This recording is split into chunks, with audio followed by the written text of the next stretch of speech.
Hola, ¿qué tal? Buenas noches. Vamos a comenzar aquí el programa de esta noche de martes, con el cual, bueno, pues arranca la semana para nosotros y arranca también el mes de marzo. No lo hace con muy buenas noticias, con muy buenas informaciones, aunque cuando hablamos de noticias y hasta ahora hay que hablar con Carmen Baragaño. Carmen, buenas noches. Buenas noches. Todas las noticias, o la mayor parte, si echamos el ojo a un periódico, son malas. Todas. Prácticamente. Bueno, vamos a comenzar por Nacional, en ese repaso que hacemos de la información. Pues mira, a nivel nacional, España se blinda en lo cibernético ante un posible ataque masivo de hackers rusos. Claro, que como están repartiendo poca cera en Ucrania, pues también atacan en la red y atacan, bueno, pues a los sistemas informáticos de entidades, organismos e incluso particulares, esos hackers rusos, mientras continúa la guerra en Ucrania y contra todo pronóstico, los ucranianos están resistiendo. A nivel regional. Llenar el depósito de gasolina en Asturias cuesta por primera vez más de 90 euros. La inflación actual es la más alta en los últimos 33 años. Es la inflación más alta en los últimos 33 años, la subida de precios imparable que esta semana analizarán nuestros expertos en el programa de debate de la Caja Negra. Y también de impuestos, hablamos en Oviedo, ¿no? En la información Exactamente. local. El Ayuntamiento aprueba la modificación del impuesto de plusvalía al considerarlo un tributo necesario para completar los recursos. Bueno, impuesto de plusvalía que ha cambiado sus formas, que ha cambiado sus maneras, pero que continúa ahí, día de pleno hoy, en el Ayuntamiento de Oviedo. Gracias, Carmen. Como siempre, vamos ya a continuación con la ráfaga, con la cabecera y comenzamos el espacio de esta noche.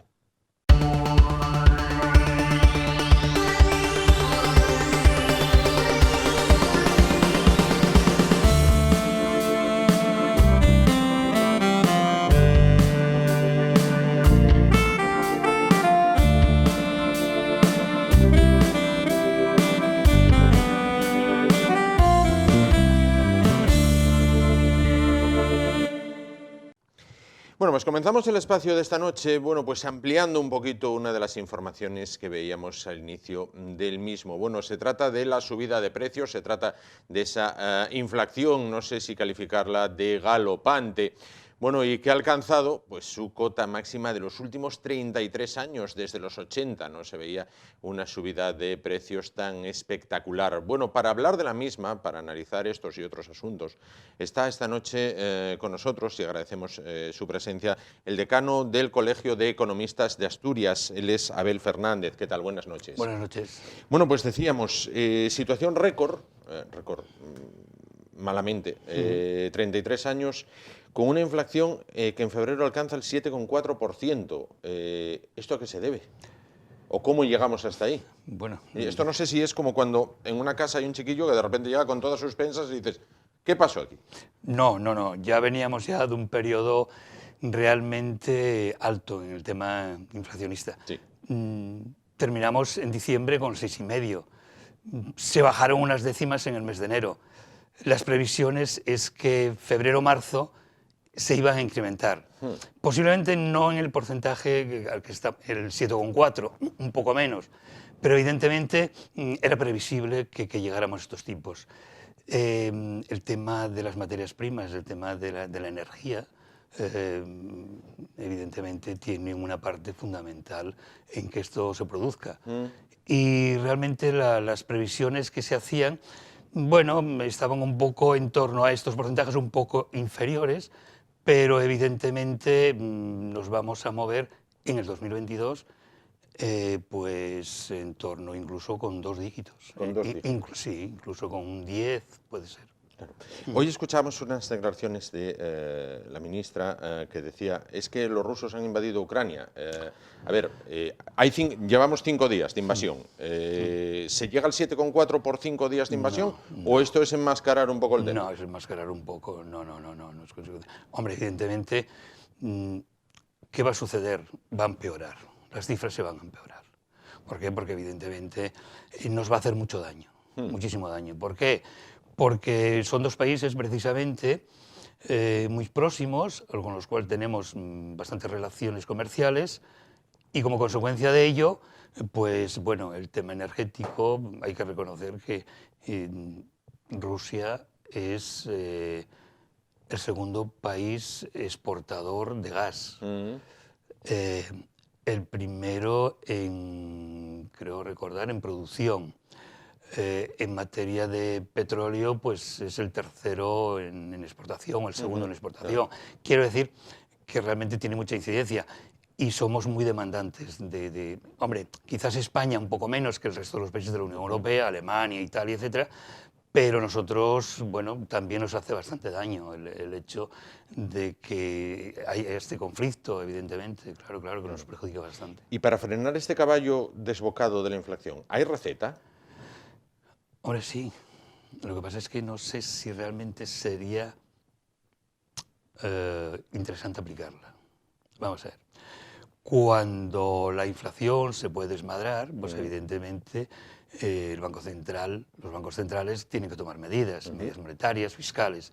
¿Qué se suele hacer? Bueno, lo primero, incrementar los tipos de interés. Si incrementamos los tipos de interés, bajamos la demanda, con lo cual se frenan la escalada de los precios y como consecuencia de ello podría estabilizarse. ¿Qué ocurre? Y que podemos entrar en un proceso con una palabra distinta a inflación, y es la estanflación. Que es más peligrosa aún. Mucho más peligrosa, muchísimo más peligrosa que la inflación. La inflación se puede corregir con estas medidas. Sí. La estanflación significa que tenemos una alta inflación, pero al mismo tiempo con un estancamiento de la economía o con un alto nivel de desempleo. ¿Qué significa esto? Que si yo tomo medidas para abordar la inflación, va en contra de la recesión y a la inversa. Significa que, de alguna manera, esas recetas a veces son, al aplicarlas, tienen resultados adversos.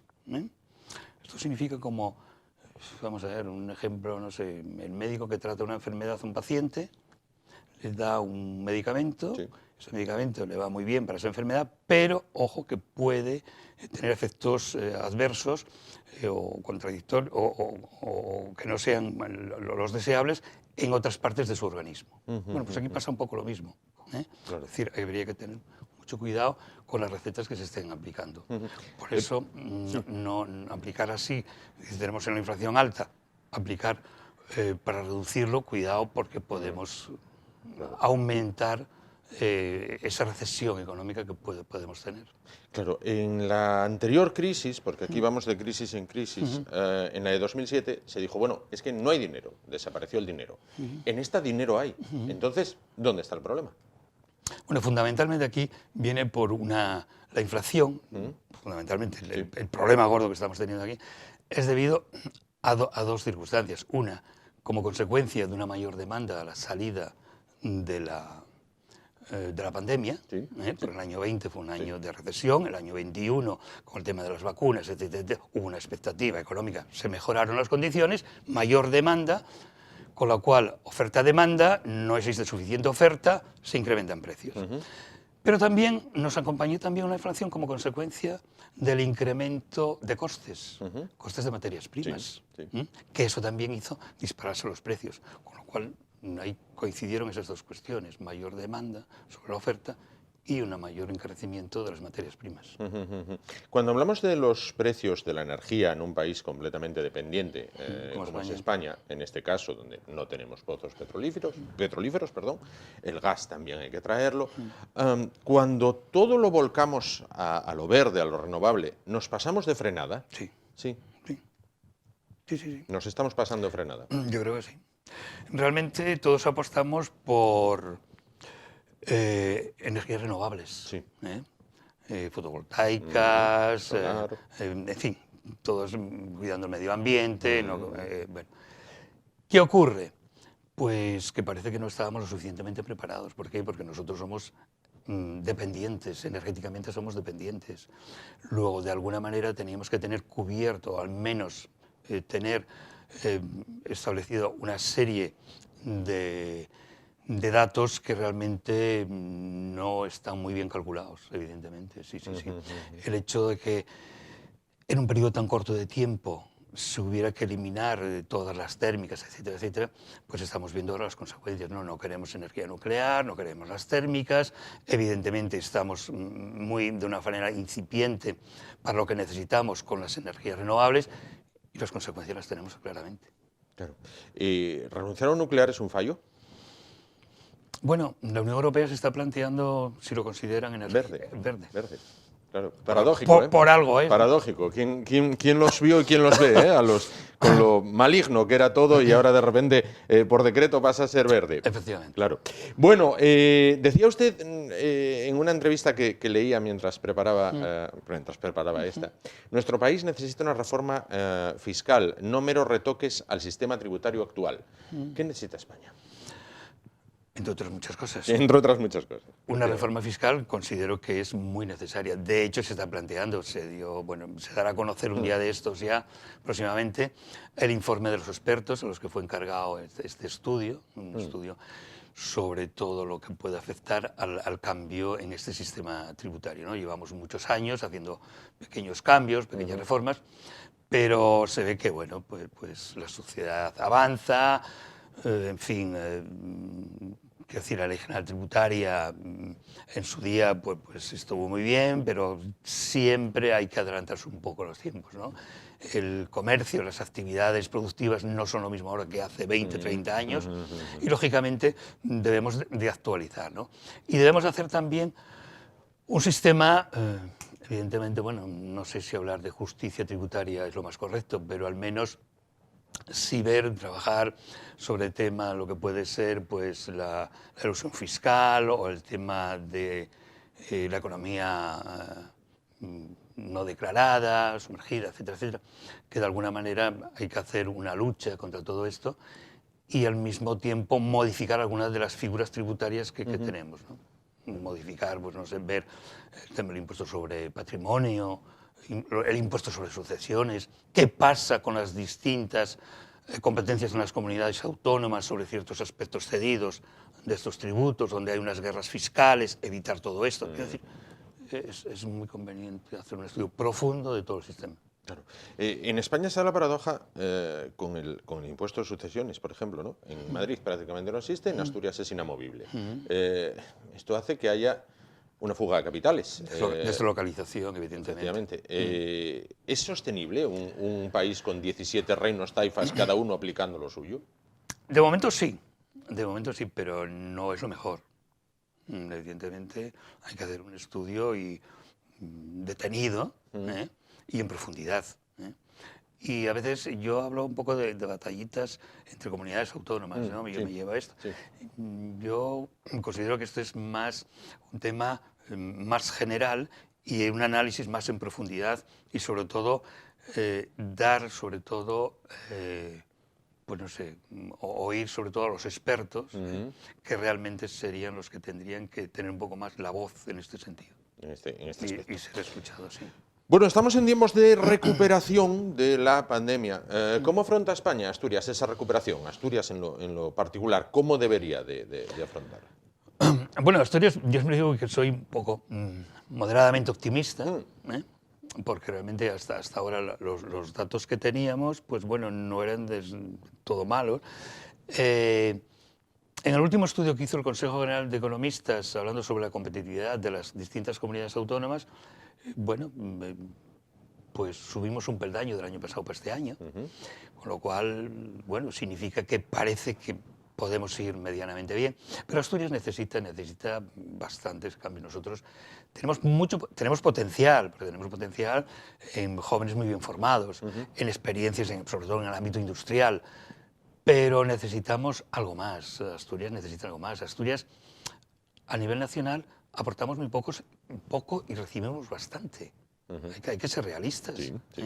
Nosotros aportamos, no llega al 2%, me parece, en el PIB, y realmente en ingresos pasivos recibimos muchísimo, ¿no? Entonces, de alguna manera, Asturias necesita,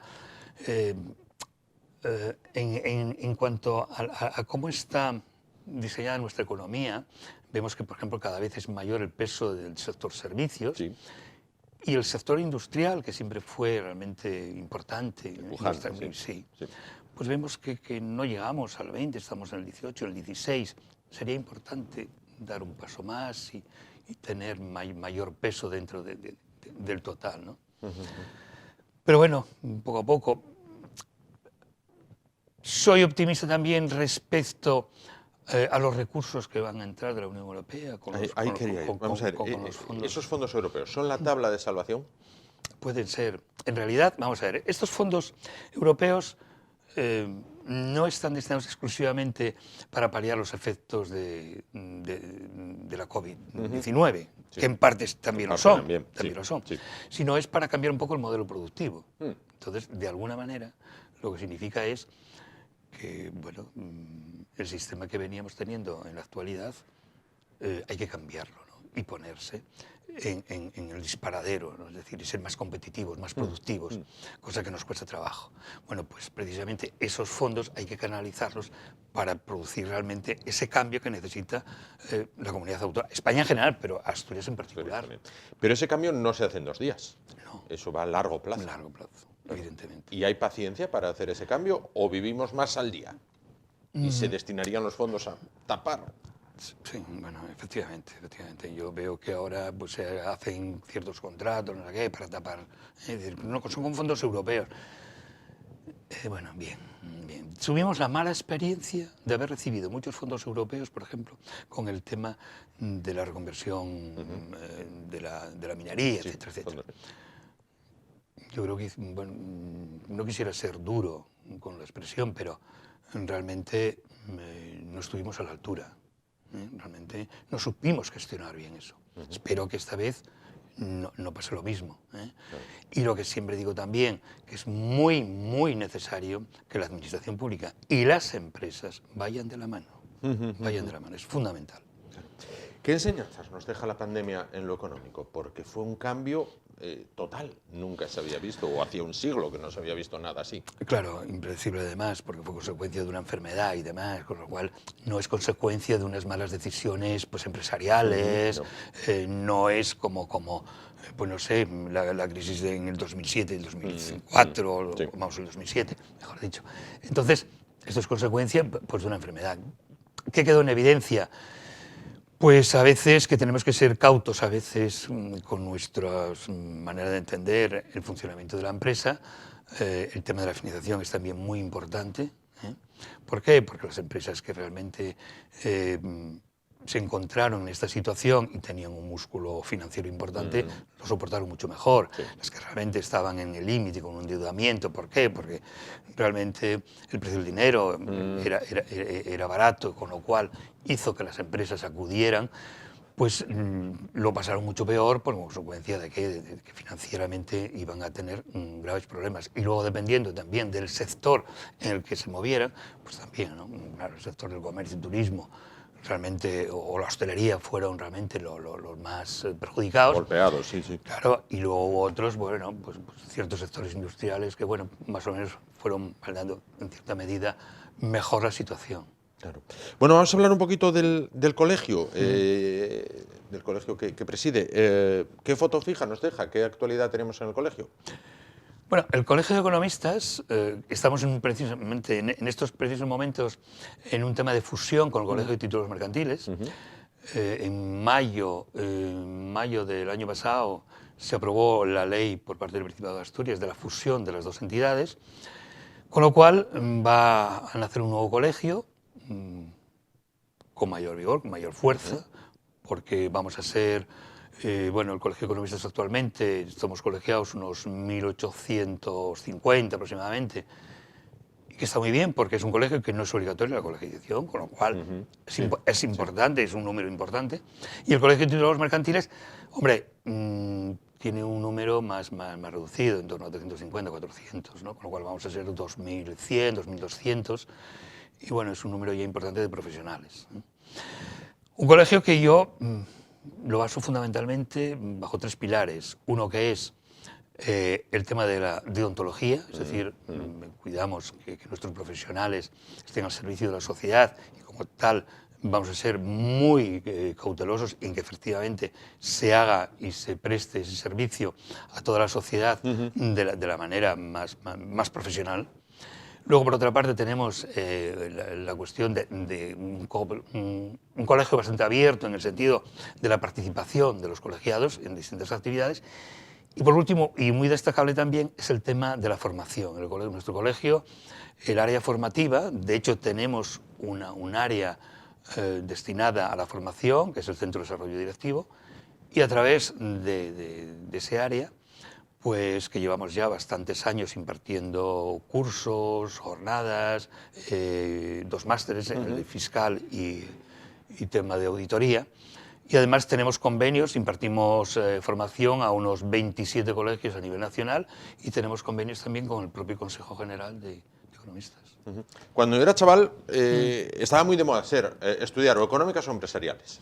Actualmente, ¿hay futuro estudiando economista? Sí. Económicas. Bueno, ahora ya empresariales, ya la diplomatura desaparece, Sí. pues de ahí la fusión también, ¿no? Como consecuencia de los nuevos estudios de Bolonia. Entonces, de alguna manera, la formación que da la carrera de economista como tal, pues es como muy versátil, ¿no? Es muy versátil, está en el ámbito financiero, en el ámbito laboral, de recursos humanos, en fin, en muchos sectores de la vida, ¿no? Porque realmente la economía está integrada por muchos aspectos, no solamente puramente matemáticos, sino también sociológicos, etcétera, etcétera, con lo cual, de alguna manera, es un campo bastante abierto, con bastantes posibilidades. Claro. Sin ser En breve formal. llegará la declaración de la renta. ¿Trae novedades este año? Bueno, me gustaría resaltar una cosa respecto al impuesto sobre la renta este año. Sí. Sin haber hecho ninguna modificación, vamos a pagar más. Vamos a pagar más, qué raro. Por el efecto de la inflación. Es decir, si nosotros no corregimos el efecto inflacionario, es decir, actuamos y deflactamos las tarifas, ¿qué va a ocurrir? Que al final, ganando lo mismo, vamos a pagar más. Claro, con lo cual tenemos menos. Tenemos menos, efectivamente. Hay un estudio de un profesor de la Universidad Complutense de Madrid que calcula que aproximadamente la recaudación por el impuesto sobre la renta este año pueden ser unos más de 4.000 millones por parte de la Administración, ¿no? Con lo cual supone a la contribuyente pues, pagar aproximadamente unos 200 euros por cabeza. Más. Casi nada. Bueno, antes de irnos, quiero hacerle una pregunta que muchas veces cuando estás en una conversación, en una sobremesa y demás, pues siempre surge, ¿no? Sobre todo con gente que tiene aproximadamente mi edad, 46 años. Dicen, cuando yo me jubile no va a haber para cobrar. ¿Podemos estar tranquilos? Bueno, no voy a... La cara que me está poniendo no me gusta. Bueno... no me gusta nada, no me gusta nada. Hay que trabajar sobre ello, hay que trabajar, sí, hay que trabajar. Pensé que me iba a decir un sí rotundo. Sí, quédate tranquilo que vas a cobrar jubilación. Creo que sí. creo que sí. Vamos a ver. Ahora otra cuestión es la cuantía, ¿no? Sí. La cuantía, evidentemente. Es un tema que tenemos pendiente. Es un tema que tenemos pendiente. Vamos a ver. El tema de las pensiones. Nosotros podemos decir, bueno, ¿se están tomando medidas? Hombre, se están tomando medidas. ¿Por qué? Porque ampliamos el periodo de cotización. Bien. Pero realmente hay que pensar que el sistema actual de la pensión es con lo que la gente está aportando. Es decir, lo que los pensionistas actuales están cobrando con las aportaciones que están haciendo los trabajadores en activo. Si ponemos el ejemplo de Asturias, Asturias ahora tiene pues, unos pensionistas con una pensión, como siempre se dice, la segunda más alta del país, después del País Vasco, pero que, y parece que bueno, pues, que bien, ¿no? Pues, vale, perfecto, pues porque hay renta, con lo cual eso en principio lo canalizamos a través del consumo, y puede ser calidad para lo que es la comunidad autónoma en cuanto a poder a consumir y demás. Pero ¿qué ocurre? Que bueno, que los nuevos trabajadores, los sueldos son más bajos, más precarios, la cotización inferior, se está devaluando, con lo cual a medida que el ciclo vaya aumentando, se va aumentando el periodo a más largo plazo, esas aportaciones serán menores, son menores, con lo cual las pensiones de cara a un futuro, si no se hacen unos cambios más en profundidad, evidentemente tiene que haber recortes. Es que por desgracia es que va a ser así. A no ser que se lleven las pensiones a los presupuestos generales. Bueno, eso también podría ser otra medida, o al menos quitar alguna de las prestaciones, por ejemplo, las prestaciones no contributivas, que no figuran ahí, que vayan con cargo a presupuestos generales. Pudiera ser también otra de las posibilidades. Bueno, a ver. Pero incluir con otras mayores, evidentemente. Lógico. Habrá que tener fe. Habrá que tener fe, esperanza y Sí. quizás caridad incluso. Sí. Pues Abel Fernández, decano del Colegio de Economistas de Asturias, muchísimas gracias por estar con nosotros esta noche, bueno, y aclararnos algunos de los aspectos en los que nos estamos moviendo en estos tiempos difíciles, sin duda. Gracias. Gracias a por estar vosotros. con nosotros. Gracias a vosotros. Nos vamos muy rápido a publicidad, a vuelta. Bueno, pues vamos a hablar con Facua, que representa parte de los consumidores en Asturias. ¿Cuáles son las principales quejas que reciben? ¿Cuáles son, bueno, pues las soluciones que se pueden dar? En un momento estamos de vuelta. Hasta ahora.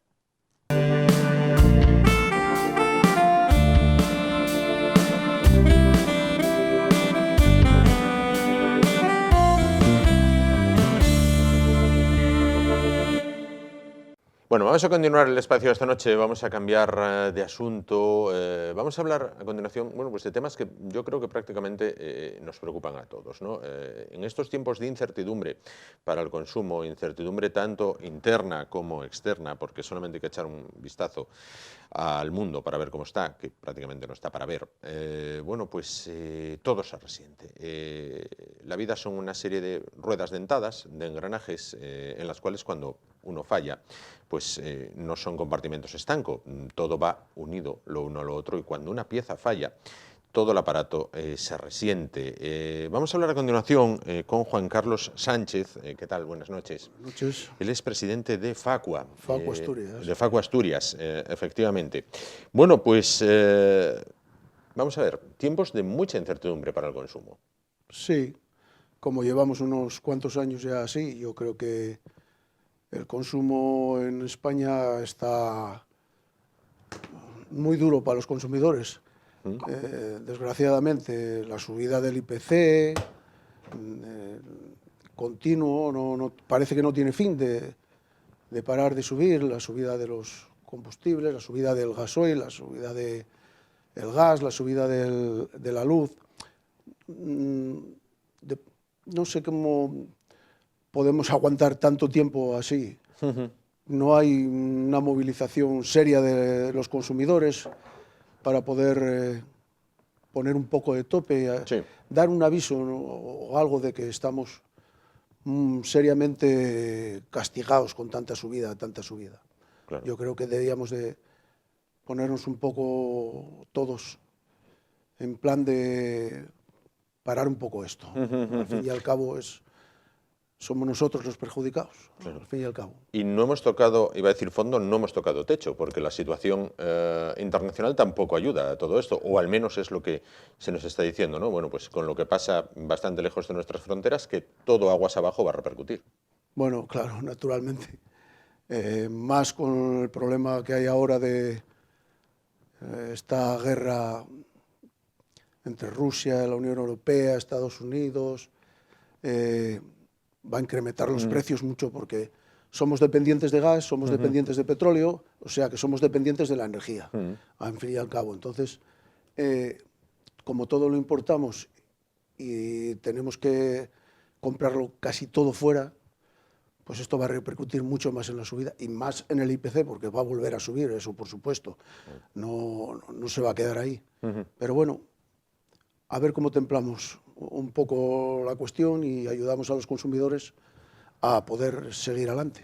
Claro, decía usted hace un momento, es como si estuviéramos un poco anestesiados los consumidores, ¿no? Porque todo sube, todo se pone difícil, pero tampoco se observa una reacción de ningún tipo. Es como, bueno, así están las cosas y así las tengo que así las tengo que lidiar, ¿no?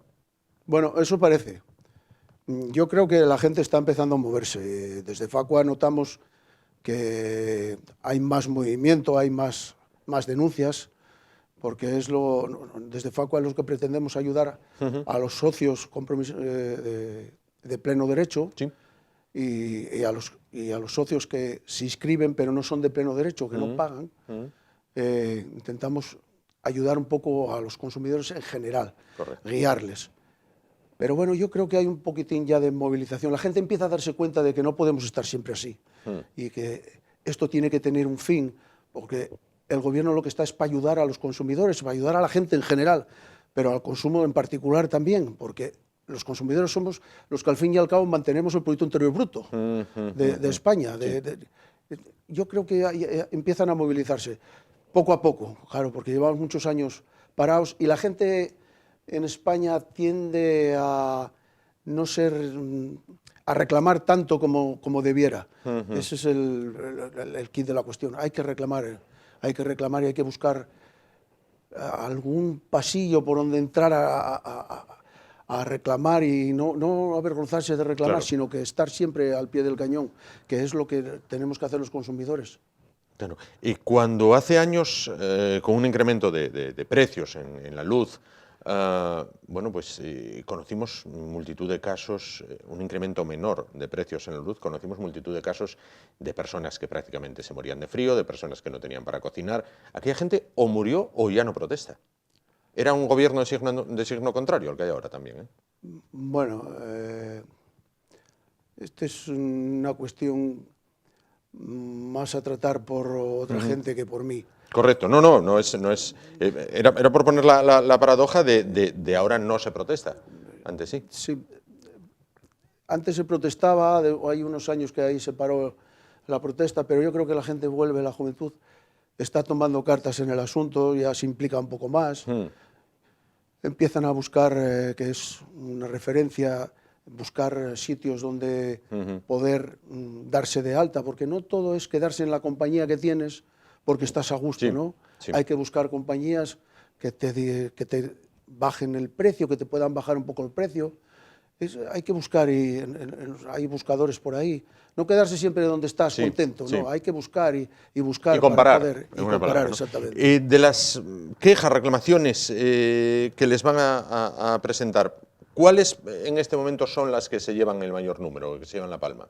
Bueno, hay un conjunto de ellas que son las telefonías, la banca y el recibo de la luz y del gas, claro. La subida es enorme. Llevamos una temporada, unos meses, desde el año pasado que el presidente del gobierno dijo que iba a hacer en diciembre, que iba a bajar los precios. Sí. No lo ha conseguido. No sé cuál es el motivo, ¿no?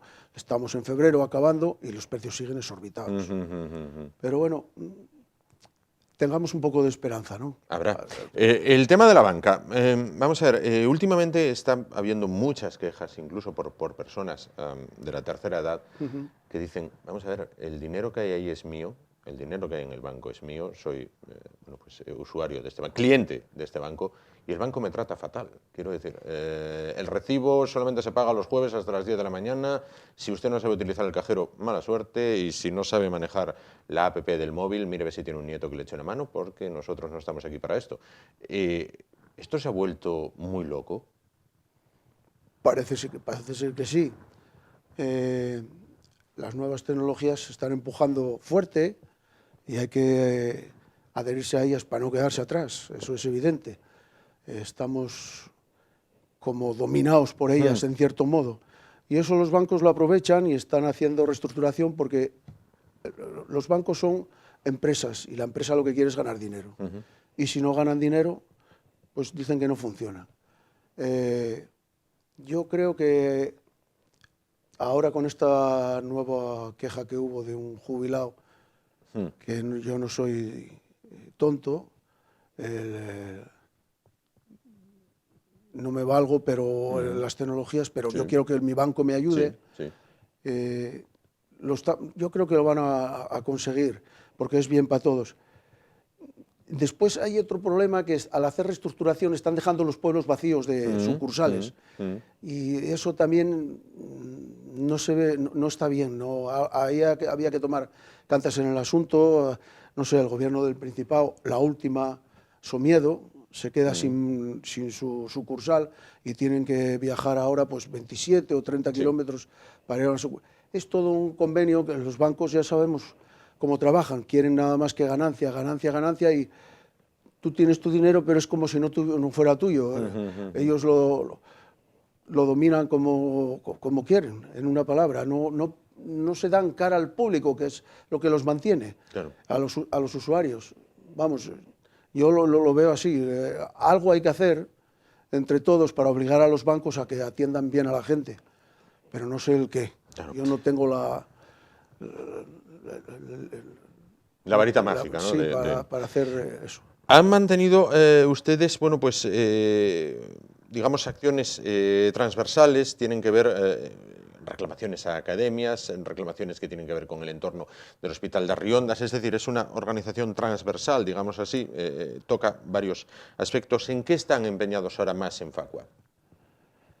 En Facua ahora mismo estamos empeñados en casi todos los problemas que haya en Asturias, desde los problemas de bancos hasta los problemas de los hospitales SESPA. El SESPA, las listas de espera son muy largas y hay mucha gente esperando. La disculpa es esto de la pandemia, pero la gente sigue estando mal y sin operar, y hay problemas con eso de las camas y las UCIs. Pero yo creo que hay que estar un poco pendiente también de la gente que está en la lista de espera. No todos van a aguantar el tiempo que ellos quieran, eso es evidente. Y estamos en eso, en todos los problemas que, desde las carreteras que están mal, por ejemplo en Infiesto, hace poco denunciamos una carretera que no estaba muy bien, vamos, está bastante mal, el hospital de Arriondas, sí, por las inundaciones, sí, el de Jarrio por geriatría, que les falta geriatras, y bueno, en muchos sitios, los hospitales, faltan pediatras, faltan médicos, hay un médico para atender a mucha gente. Todo eso es lo que tratamos con los consumidores y es lo que intentamos transmitir un poquitín a toda la gente, ¿no? Que Facua está aquí para ayudar a los consumidores. Facua es una organización que es no gubernamental, es independiente, y eso vale mucho a la hora de poder reclamar. Claro. Porque no te callas, dices lo que piensas y ellos no tienen por dónde agarrarte. Claro. ¿Entiendes? Entonces Facua intenta ser visible a todos y ayudar todo lo que pueda en todos los ámbitos del consumo. ¿Cómo ponerse en contacto con ustedes? ¿Cómo exponerles un caso? Bueno, en la página web está puesto Facua, Consumidores en Acción de Facua, y ahí hay un teléfono, y consumidores@facua.org es una dirección de correo que enseguida te pone en contacto con todos lo que necesites de transmitir de un problema, y enseguida se ponen en contacto contigo, vamos. Correcto. No tiene ningún problema. Correcto. Bueno, pues esperemos que la cosa vaya mejor, porque a peor ya es difícil que pueda ir.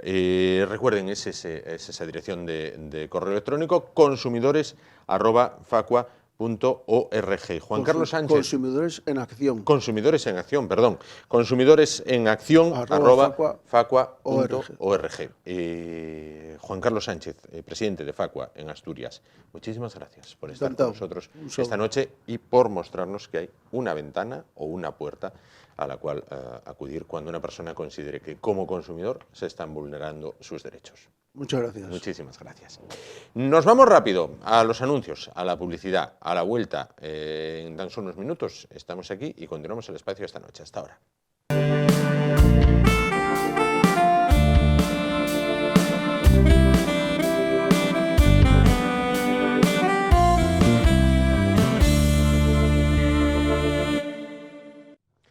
Continuamos el espacio de esta noche, vamos a cambiar totalmente de asunto. Vamos a ver, desde el pasado viernes, bueno, pues la Oficina Municipal de Turismo, situada en el Paseo de los Álamos, la popularmente conocida como el Escorialín, cuenta con un bucle magnético.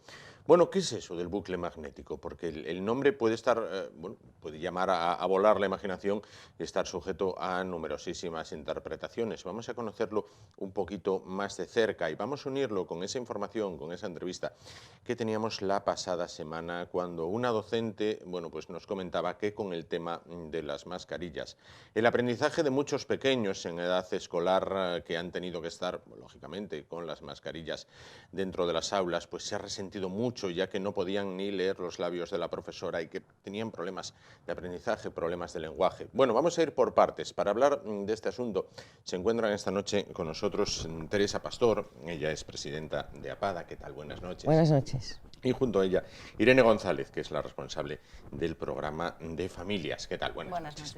Bueno, pues lo primero, ¿qué es un bucle magnético? ¿Qué es lo que se ha instalado en el Escorialín del Paseo de los Álamos? Pues un bucle magnético es un dispositivo pensado para que las personas usuarias de prótesis les llegue el sonido más limpio. Para hacer una comparación sería como si un oyente recibiéramos el sonido por unos auriculares. De forma que el bucle crea un campo magnético, por eso el nombre de magnético, crea un campo magnético en torno a la persona que emite el hablante. Y esa señal llega directamente a la prótesis auditiva de la persona con discapacidad auditiva. De forma que le facilita muchísimo la labor en esta época con pantallas, mascarillas, que es tan difícil incluso para los oyentes. ¿Qué radio puede tener, qué radio de acción puede tener un bucle magnético de estas características? Depende del bucle. Sí. El que hay en el Escorialín en concreto es un bucle fijo con más capacidad. Entonces tiene...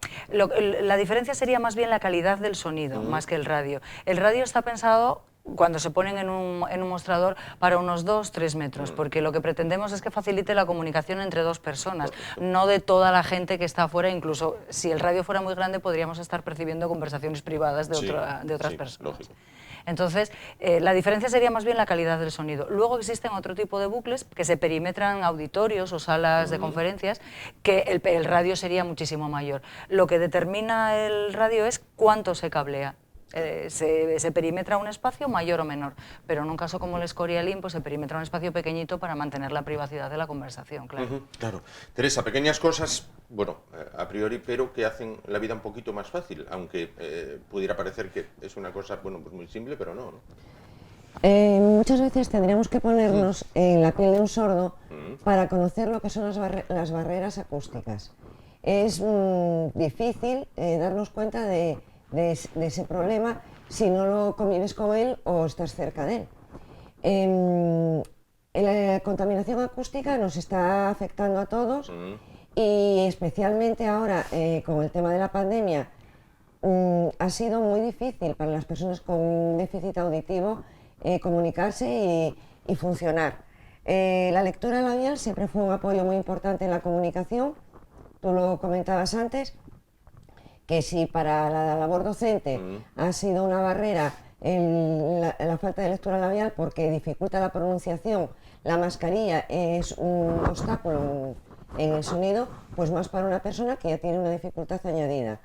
Uno de nuestros programas en los últimos 3 o 4 años, una de nuestras líneas de trabajo principal ha sido la eliminación de barreras, que se ha visto incrementado con el tema de la pandemia y lo que supuso el tema de las mascarillas, el trabajo en línea y todo eso, que siempre es un impedimento mayor. Claro.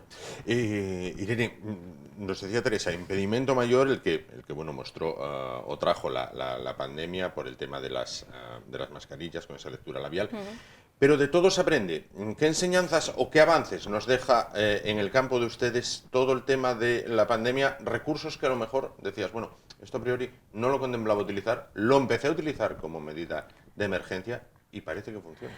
Bueno, si queremos buscar algo positivo en todo el problema de la pandemia, tendríamos que buscar precisamente este avance en ayudas técnicas, porque es algo que la legislación reconoce hace ya muchos años. La Ley 27/2007 de medios de apoyo a la comunicación oral y lengua de signos, pues fíjate, es de 2007. Y toda la administración tiene la obligación de ser accesible. Pero parece que la pandemia sí que nos trajo la conciencia de que no podíamos esperar más. Entonces estamos viendo un interés muy grande por parte de toda la administración y de muchas empresas privadas también en implantar todos estos sistemas de comunicación que se van a quedar después de la pandemia, porque no se están planteando como algo temporal, sino que se plantean como algo que se quede ya para siempre. Entonces, bueno, podríamos hacer la lectura positiva que nos impulsó a implantar cosas que deberíamos estar implantando ya y no estábamos haciendo. Que deberían estar ya puestas, exacto, ¿verdad? Teresa, cuando hace 2 años, dentro de muy pocas fechas, será el aniversario de que un buen día el presidente del gobierno salió por la tele un sábado y dijo: a partir del lunes todo el mundo en casa. Bueno, esto para muchas personas se les vino el mundo encima. Para las personas sordas o con discapacidad auditiva y para las personas, sus familiares que conviven con ellas, ¿cómo afrontaron todo aquello? Bueno, lo afrontaron como todos, con resignación y con miedo, pero ellos tuvimos un hándicap mayor, primero porque la persona con discapacidad auditiva, y sobre todo los menores, la socialización y el trabajo en grupo en las aulas y la logopedia es básico para llevar una evolución normal. Todo eso se vio muy cortado.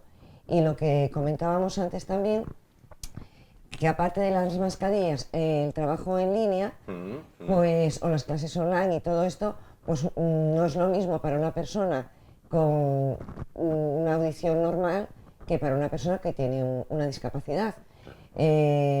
Luego, a la hora del desarrollo del lenguaje, también es muy importante la vocalización, el oír con la mayor nitidez posible para poder reproducirlo, los niños que están desmutizándose, aprendiendo a hablar, a pronunciar, a vocalizar, y todo eso se notó bastante y se está recuperando un poquitín la normalidad.